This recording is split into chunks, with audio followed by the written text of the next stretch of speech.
আমরা আপনাদেরকে এই 24-এর রাজাকার বলে চিহ্নিত করব। তোমাদের এই প্রকাশ্য কর্মকাণ্ডের জ্বালায় আমাদের অবস্থা ত্রাহি ত্রাহি। 7 মাস আগের ইতিহাস কিন্তু খুব বেশি দিনের ইতিহাস নয়। ছাত্রদের কাছে আমরা এই জবাবদিহিতা চাই। সন্ত্রাসীদের আস্তানা, সন্ত্রাসীদের কালো হাত, লিগ গেছে যেই পথে, দল যাবে সেই পথে, ছাত্র দলের আস্তানা, সন্ত্রাসীদের আস্তানা, ব্যাগের দাও ঘুরিয়ে দাও, চলো রে চলো। ফুচকার দোকান থেকে চাঁদাবাজিও করে প্রকাশ্যে, প্রান্তিকের দোকানও দখল করে প্রকাশ্যে, ছাত্ররা কাউন্সিল রুমে ঢুকে পড়ে প্রকাশ্যে, যত আকাম কুকাম সব করে প্রকাশ্যে। তোমাদের এই প্রকাশ্য কর্মকাণ্ডের জ্বালায় আমাদের অবস্থা ত্রাহি ত্রাহি, যেটার নমুনা আজকে আমরা দেখেছি কুয়েট ক্যাম্পাসে। আমরা যখন দেখেছি ফেসবুকে আমাদের ভাইদেরকে রক্তাক্ত করা হয়েছে, আপনাদের এই ঘটনার সুস্পষ্ট জবাবদিহিতা আমরা চাই।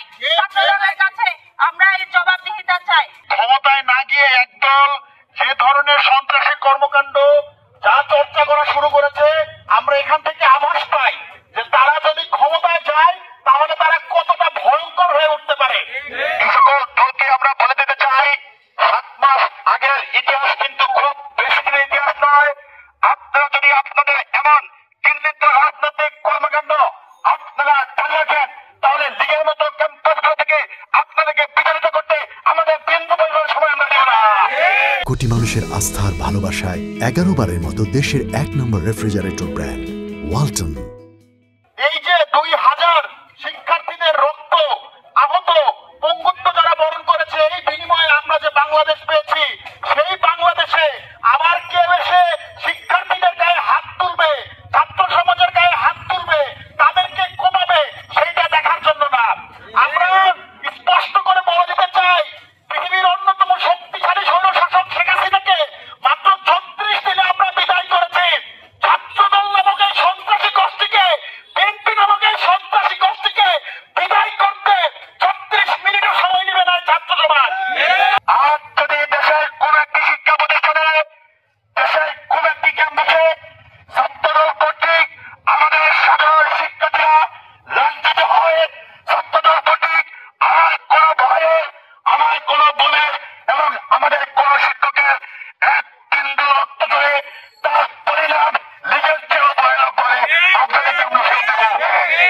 জাহাঙ্গীরনগর বিশ্ববিদ্যালয়ের শিক্ষার্থীরা কখনোই অতীতে কোনো অন্যায়কে মাথা পেতে নেয়নি। জাহাঙ্গীরনগর বিশ্ববিদ্যালয়ের শিক্ষার্থীরা যে কোনো দেশের প্রান্তে, দেশের যে কোনো শিক্ষা প্রতিষ্ঠানে যেখানেই কোনো অন্যায় হবে, সেই অন্যায়ের বিরুদ্ধে সর্বপ্রথম তাদের প্রতিবাদের ভাষা জারি রাখবে, যেমনটি আজকে তাদের জারি রাখার মাধ্যমে দেখে গেছে। আমরা তাদেরকে জুলাইয়ের কথা স্মরণ করে বলে দিতে চাই, জুলাইকে ভুলে যান না, আগস্টকে ভুলে যান না, ছাত্র সমাজ থেকে বিচ্ছিন্ন হয়ে যান না, গণমানুষের রাজনীতি করেন, ছাত্র সমাজের পথে থাকেন, নতুন রাজনৈতিক বন্দোবস্তের পথে থাকেন। নতুন যে বাংলাদেশ আমরা গড়ার কথা বলছি, সেই নতুন বাংলাদেশ গড়ার মিছিলে আপনারা সামিল হন। অন্যথায় আমরা আপনাদেরকে এই 24-এর রাজাকার বলে চিহ্নিত করব। আমরা আপনাদেরকে চিহ্নিত করব যে আপনারা এই 24-এর বিপ্লব ব্যাহত করার পক্ষে নেমেছেন। আমরা আপনাদেরকে চিহ্নিত করব এই 24 যদি আপনাদের এই সন্ত্রাসী কর্মকাণ্ড, আপনাদের এই চাঁদাবাজি, আপনাদের এই ফুচকার দোকান দখল, বিভিন্ন দোকান দখল, টেম্পো স্থান দখল এবং শিক্ষার্থীদের উপরে বহিরাগত সন্ত্রাসীদের নিয়ে হামলা, এগুলা করার মাধ্যমে আপনারা যদি জুলাইকে আপনারা ব্যাহত করেন, জুলাই বিপ্লবকে ব্যাহত করেন, ইতিহাসে আপনারা জুলাইয়ের রাজাকার হিসেবে আপনাদের নাম লেখা থাকবে। আমরা বিশ্বাস করি এই গণ অভ্যুত্থানের পক্ষে